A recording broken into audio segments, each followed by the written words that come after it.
Bismillahirrahmanirrahim. Assalamualaikum warahmatullahi wabarakatuh. Alhamdulillah wa syukrulillah wa la haula wa la quwata illa billah. Rabbi shrah li sadri wa yassir li amri wahlul 'uqdatam min lisani yafqahu qawli, amma ba'du.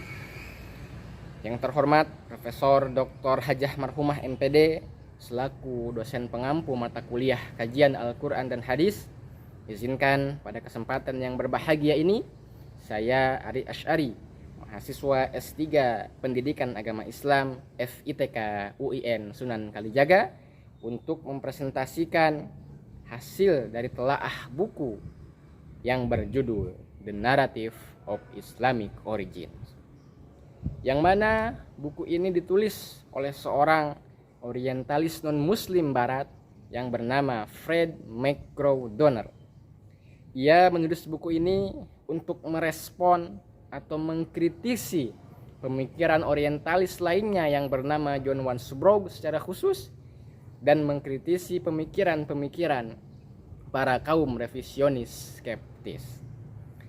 Sebagaimana kita ketahui bersama bahwa sejak abad ke-19 para orientalis non-muslim barat mulai banyak yang tertarik untuk mengkaji Islam secara umum dan secara khusus mengkaji Al-Quran dan Hadis. Di dalam mengkaji Al-Quran dan Hadis ini, para orientalis non-muslim barat terbagi menjadi dua golongan besar.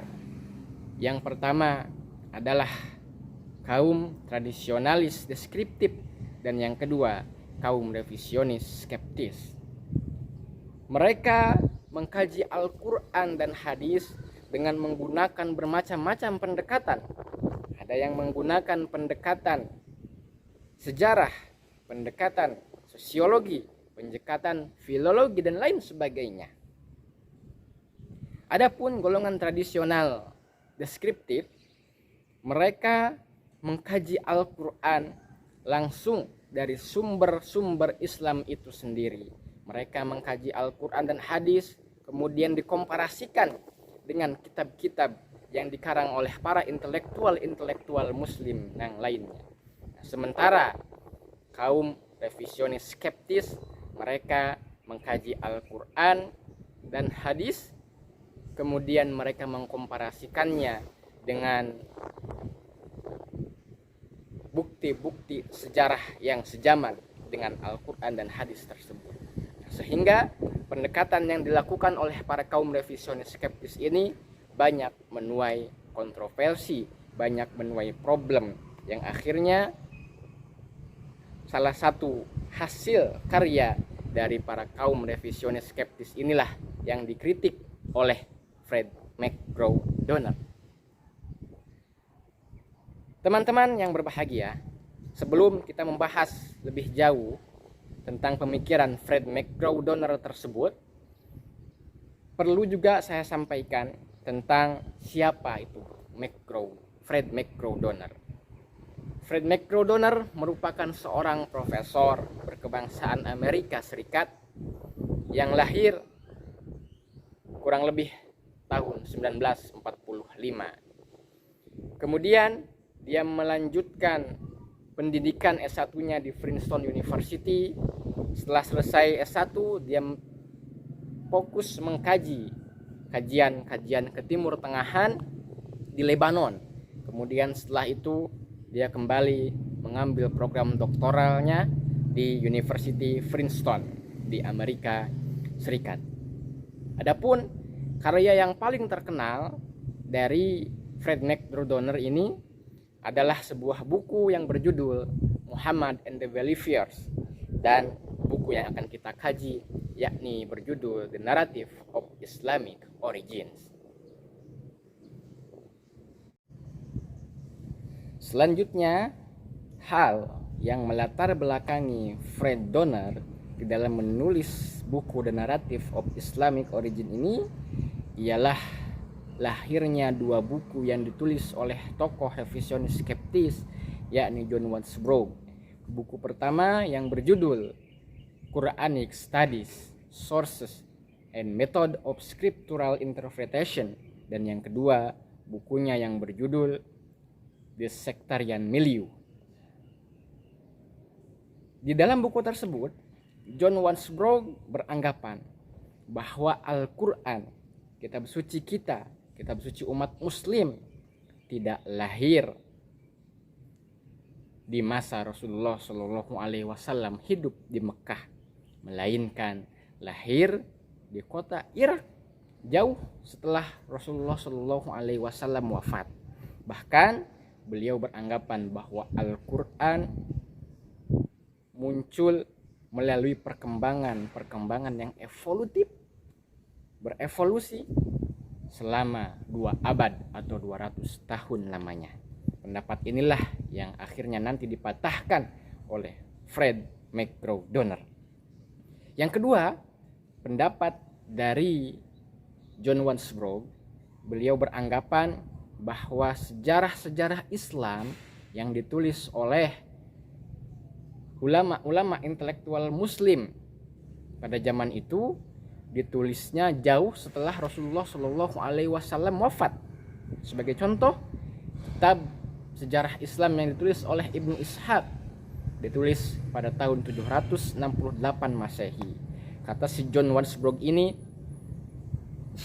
sejarah Islam tersebut dipertanyakan keasliannya, dipertanyakan reliabilitasnya karena ditulis jauh setelah Rasulullah dan para sahabat meninggal.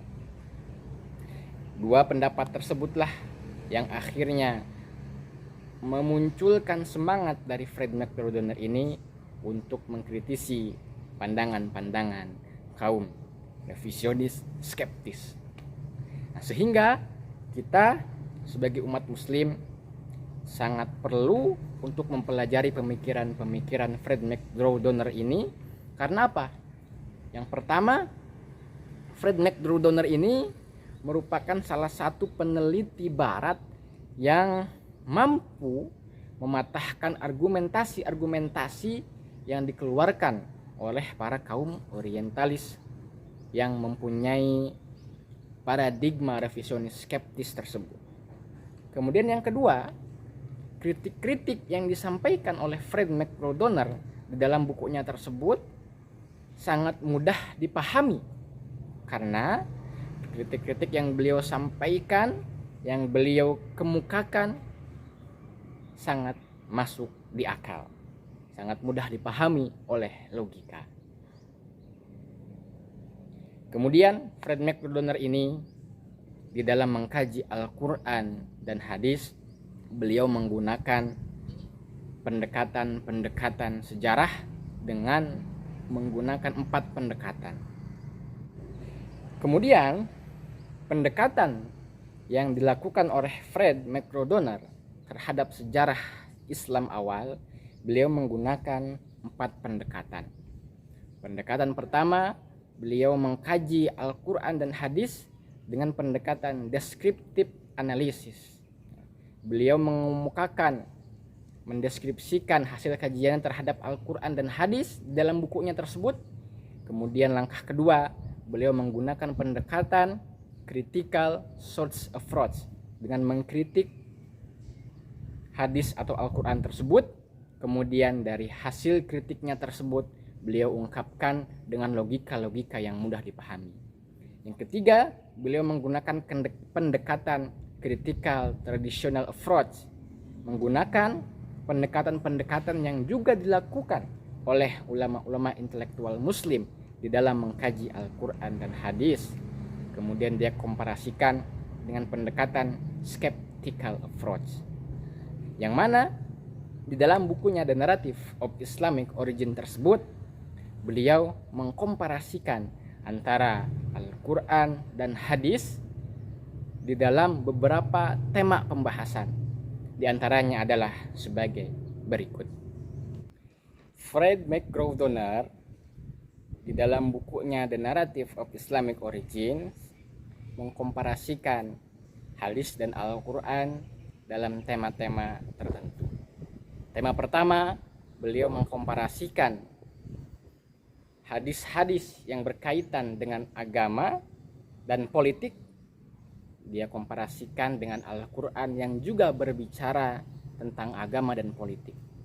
Hasil dari kajiannya tersebut, Fred McDonough menemukan bahwa di dalam hadis banyak sekali kata-kata atau terminologi yang Rasulullah Shallallahu Alaihi Wasallam ungkapkan untuk menggambarkan sosok pemimpin seperti khalifah, amir, dan lain sebagainya yang lebih banyak dibandingkan dengan Al-Quran. Karena Fred McDonough hanya menemukan satu ayat saja di dalam Al-Quran yang berbicara tentang pemimpin, yakni di dalam Al-Quran surat An-Nisa ayat ke-59.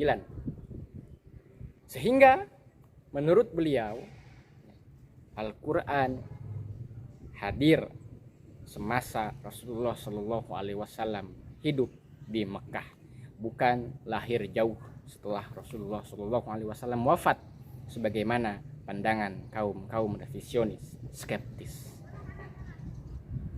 Yang kedua, Fred McDonough membuat atau mengkomparasikan Al-Quran dan hadis tentang Muhammad itu sendiri. Hasil dari kajiannya, Fred McDonough menemukan dalam Al-Quran tidak hanya membahas Nabi Muhammad saja, tetapi juga dibahas nabi-nabi terdahulu sebelum Nabi Muhammad datang. Di Al-Quran dibahas bagaimana kisah Nabi Ayub, kisah Nabi Yusuf, kisah Nabi Ibrahim, dan sebagainya.